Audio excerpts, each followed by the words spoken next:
नमस्कार, मी वैद्य हनुमंत भुरे संजीवनी वनस्पती बेटावर इथं आलेलो आहे आणि धाप दम्मा या विषयी अनेक कमेंट आलेले आहेत।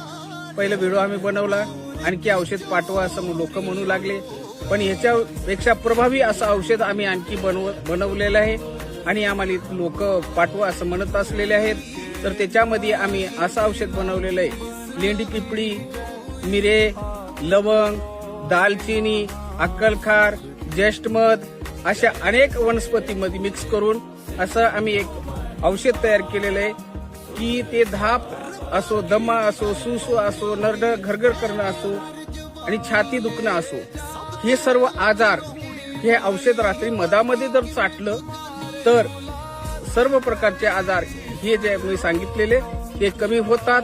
हे खात्रीशीर आहे, आम्ही खोटं बोलत नाही।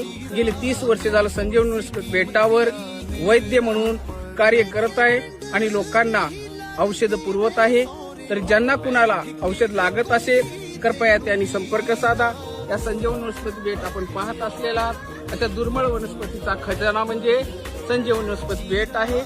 तरी आपण या संजीवनी वनस्पती बेटाचे औषध घ्यावं, कारण कायमस्वरूपी रोग आजार नाहीसे करणारी जर वनस्पती या संजीवनी वनस्पती बेटावर आहे, म्हणून आपणाला विनंती आहे की आपण हे औषध जरूर वापरावं। धन्यवाद।